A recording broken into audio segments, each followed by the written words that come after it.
Welcome to plant sapiens. ഇന്നത്തെ ക്ലാസ്സിൽ എടുക്കുന്ന ടോപ്പിക് ബെസീഡിയ എന്ന് പറയുന്ന ഒരു സെക്ഷുവൽ റീപ്രൊഡക്ഷനെ സഹായിക്കുന്ന ഒരു സാറ്റലൈറ്റ് സ്ട്രക്ചറാണ് ബെസീഡിയ. ഈ ഒരു ബെസീഡിയത്തിന്റെ സ്ട്രക്ചർ എന്താണ്, അവയുടെ രണ്ട് ടൈപ്പ് ഹോളോ ആൻഡ് ഹെട്രോ ബെസീഡിയ ആണ് ഈ ഒരു ക്ലാസ്സിൽ എക്സ്പ്ലെയിൻ ചെയ്തിട്ടുള്ളത്. നിങ്ങൾക്ക് അറിയാം, ബെസീഡിയോ മൈക്കോട്ട ആൻഡ് ആസ്കോ മൈക്കോട്ട പഠിക്കുമ്പം സെക്ഷുവൽ റീപ്രൊഡക്ഷന്റെ സമയത്ത് നമ്മൾ അതിന് കറസ്പോണ്ടിങ് ആയിട്ടുള്ള സ്പോർസ് പഠിക്കുന്നുണ്ട് അല്ലേ. ആ ഓരോ സെക്ഷുവൽ സ്പോറും പ്രൊഡ്യൂസ് ചെയ്യുന്ന സാക്ക് ആയിട്ടുള്ള സ്ട്രക്ചേഴ്സ് ആണ് ബെസീഡിയ എന്ന് പറയുന്നത്. ഈ ഒരു ബെസീഡിയ കാണുന്നത് ബെസീഡിയോ മൈക്കോട്ട എന്ന് പറയുന്ന ഫംഗൽ ഗ്രൂപ്പിലാണെന്ന് മനസ്സിലാക്കി വെക്കുക. എന്നാൽ നമുക്ക് ഡീറ്റെയിൽ ആയിട്ടുള്ള ക്യാരക്ടറിലോട്ട് പോകാം. അതിനു മുന്നേ ആദ്യമായിട്ടാണ് എൻ്റെ ചാനൽ കാണുന്നെങ്കിൽ ചാനൽ ഒന്ന് സബ്സ്ക്രൈബ് ചെയ്യാൻ മറക്കരുത്. ഇഷ്ടപ്പെട്ടെങ്കിൽ ലൈക്ക് ചെയ്യുക, കമന്റ് ചെയ്യുക, നിങ്ങൾ ഫ്രണ്ട്സിനും കൂടി ഒന്ന് ഷെയർ ചെയ്ത് കൊടുത്തേക്കുക. ബെസീഡിയ എന്ന് പറയുമ്പോൾ നിങ്ങൾ നോക്കേണ്ട ഈ ഒരു പിക്ചർ ആണ് കേട്ടോ. ഇതാണ് സിംഗിൾ ആയിട്ടുള്ള ഒരു ബെസീഡിയം എടുത്തേക്കുന്ന എൻലാർജ്ഡ് വ്യൂ എന്ന് പറയുന്നത്. ബെസീഡിയം എന്ന് പറയുന്നത് മൈക്രോസ്കോപ്പിക് ആയിട്ടുള്ള കണ്ണുകൊണ്ട് കാണാൻ പറ്റാത്ത സ്ട്രക്ചർ ആണ്, മെയിൻലി ക്ലബ് ഷേപ്പ് ആയിട്ടുള്ള സ്ട്രക്ചർ ആണ്. ഓക്കെ, ബെസീഡിയ ഫോം ചെയ്യുന്ന സെക്ഷുവൽ സ്പോസ് എന്ന് പറയുന്നത് ബെസീഡിയോ സ്പോസ് ആണ്. ഈ ഒരു ബെസീഡിയോ സ്പോസ് എവിടെയാണ് ഫോം ചെയ്യുന്നത്? ഇതാണ് ബെസീഡിയ എങ്കിൽ ബെസീഡിയത്തിന്റെ ടിപ്പില് ഒരു 4 പ്രൊജക്ഷൻസ് ഉണ്ടായിരിക്കും. ആ 4 പ്രൊജക്ഷനാണ് ആക്ച്വലി സ്റ്റെറിഗ്മ എന്ന് പറയുന്നത്. ഈ ഒരു സ്റ്റെറിഗ്മയുടെ ടിപ്പിലായിട്ടാണ് ബെസീഡിയോ സ്പോർ ഫോം ചെയ്യുന്നത്. നിങ്ങൾ ആദ്യം മനസ്സിലാക്കേണ്ടത്, നമ്മൾ ആസ്കോമൈസീഡ്സ് പഠിക്കുമ്പോൾ ഒരു ആസ്കസിൽ 8 ആസ്കോസ്പോർസ് ആണ് ഉണ്ടാകുന്നത് കേട്ടോ. പക്ഷെ ഒരു ബെസീഡിയയിൽ 4 ബെസീഡിയ മാത്രമേ ഉണ്ടാവുന്നുള്ളൂ. ആ ഒരു ഡിഫറൻസ് മനസ്സിലാക്കി നമ്മൾ പഠിക്കുമ്പോൾ എന്ത് ചെയ്യുക, കമ്പയർ ചെയ്തിട്ട് പഠിക്കണം. അപ്പോൾ ഒരു ബെസീഡിയത്തിൽ 4 ബെസീഡിയോസ്പോർ ഉണ്ടാകുന്നുണ്ട്. ആ ബെസീഡിയോസ്പോർ ഉണ്ടാകുന്നത് സ്റ്റെറിഗ്മയുടെ മുകളിലാണ്. ഓക്കെ, സ്റ്റെറിഗ്മയുടെ മുകളിലാണ്. നെക്സ്റ്റ് അറിഞ്ഞിരിക്കേണ്ട കാര്യം, എങ്ങനെയാണ് ഈ ഒരു ബെസീഡിയോസ്പോർ ഫോം ചെയ്യുന്നത്? ഈ ഒരു ബെസീഡിയ എങ്ങനെയാണ് ബെസീഡിയോസ്പോർ ഫോം ചെയ്യുന്നത്? ആ ഒരു ബെസീഡിയത്തിന്റെ ഉള്ളിൽ 2 ന്യൂക്ലിയസ് ഉണ്ട്. ആ 2 ന്യൂക്ലിയസ് തമ്മിൽ എന്ത് ചെയ്യാണ്, ഫ്യൂസ് ചെയ്യാണ്. ഇപ്പൊ ന്യൂക്ലിയസ് തമ്മിലുള്ള ഫ്യൂഷനെയാണ് നമ്മൾ കാരിയോഗമി എന്ന് പറയുന്നത്. ഓക്കെ, ആ ഒരു കാരിയോഗമി ഫ്യൂസ് ചെയ്തിട്ട് ഒരു ഡിപ്ലോയിഡ് ന്യൂക്ലിയസ് ഉണ്ടായി. ആ ഡിപ്ലോയിഡ് ന്യൂക്ലിയസിന് മിയോസിസ് നടക്കും, റിഡക്ഷൻ ഡിവിഷൻ നടന്നിട്ട് 4 ഹാപ്ലോയിഡ് ആയിട്ടുള്ള സ്പോർ ഉണ്ടാകും. ന്യൂക്ലിയസ് ഉണ്ടാകും. ആ ന്യൂക്ലിയസ് ആണ് 4 ഹാപ്ലോയിഡ് ആയിട്ടുള്ള സ്പോർ ആയിട്ട് മാറുന്നത്.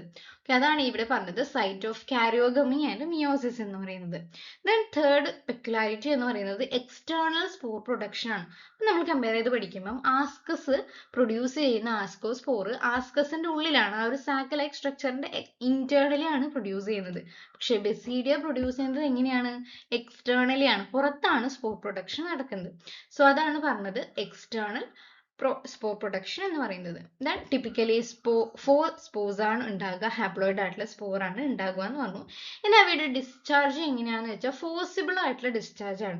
ഒരു ബലിസ്റ്റോസ്പോറി മെക്കാനിസം, എന്താണ് ബലിസ്റ്റോസ്പോറി, ഇങ്ങനെ പൊട്ടിത്തെറിക്കുന്ന ആ ഒരു മെക്കാനിസം ഒക്കെ നിങ്ങൾ പഠിച്ചിട്ടുണ്ട്. അപ്പൊ അതേപോലെ ഫോഴ്സിബിൾ ആയിട്ടുള്ള ഡിസ്ചാർജ് ആണ്, പൊട്ടി തെറിക്കുന്ന ആ ഒരു മെക്കാനിസം ആണ് ഈ ഒരു ബെസീഡിയയിൽ കാണുന്നത്. ഇനി നമ്മൾ പഠിക്കാനുള്ളത്, ഈ ഒരു ബെസീഡിയത്തിലുള്ള മെയിൻ ആയിട്ടുള്ള 2 ടൈപ്പ് ആണ് ഹോളോ ബെസീഡിയം ആൻഡ് ഹെട്രോ ബെസീഡിയം എന്ന് പറയുന്നത്. ഓക്കെ, എന്താണ് ഇവ തമ്മിലുള്ള വ്യത്യാസം കമ്പയർ ചെയ്ത് നോക്കാം. ആ ഒരു പോയിന്റ് അത്രയും ഷോർട്ട് ആക്കിയിട്ട് പക്ഷേ ഡീറ്റെയിൽസ് ആയിട്ടുള്ള എല്ലാ ക്യാരക്ടേഴ്സും ഉൾപ്പെടുത്തിയിട്ടാണ് ഈ ഒരു കമ്പാരിസൺ ഞാൻ ഉണ്ടാക്കിയിട്ടുള്ളത്.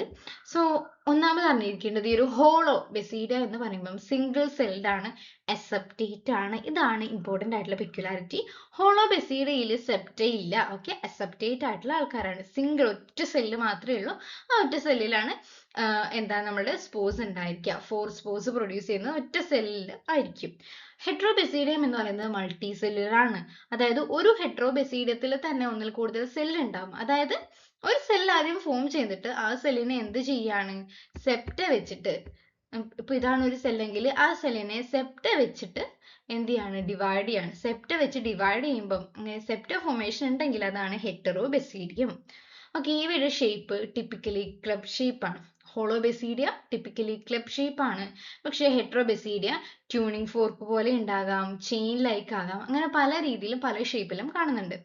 ദെൻ ഇവയുടെ ഹോളോബെസീഡിയ എന്ന് പറയുന്നത്, സെപ്റ്റ എന്ന് പറയുന്നത് ഹെട്രോബെസീഡിയത്തിൽ ട്രാൻസ്വേഴ്സ് അല്ലെങ്കിൽ ക്രൂസിയേറ്റ് വെർട്ടിക്കൽ ആയിട്ട് ഒന്നിക്കൽ ഇങ്ങനെയും സെപ്റ്റ ഫോം ചെയ്യാം, അല്ലെങ്കിൽ ഇങ്ങനെയും ഫോം ചെയ്യാം. ഏത് രീതിയിൽ വേണമെങ്കിലും സെപ്റ്റ ഫോം ചെയ്യാം. ഹോളോബെസീഡിയത്തിൽ സെപ്റ്റ ഇല്ലാത്തതുകൊണ്ട് ആ ഒരു ക്യാരക്ടർ ആപ്ലിക്കബിൾ അല്ല. ദെൻ ഹോളോബെസീഡിയ മോസ്റ്റ് കോമൺ ആയിട്ട് മഷ്റൂംസ് അല്ലെങ്കിൽ പഫ് ബോൾസിലാണ് കാണുന്നത്. പക്ഷേ ഹെട്രോബെസീഡിയ കാണുന്നത് ഏതിലാണ്, ജെല്ലി ഫംഗസ്, റസ്റ്റ്, സ്മട്ട്, ഇവയിലൊക്കെ ഹെട്രോബെസീഡിയ ആണ് കാണുന്നത്. ഈ ഒരു ഹോളോബെസീഡിയത്തിൽ ഓൾ ഫോർ സ്പോർസ് പ്രൊഡ്യൂസ് ചെയ്യുന്നില്ല. അതൊരു സിംഗിൾ സെൽ അപ്പെക്സിസ്, ഒരു സിംഗിൾ സെല്ലിന്റെ മുകളിൽ നിന്നാണ് ഈ 4 സെല്ലും ഫോം ചെയ്യുന്നത്.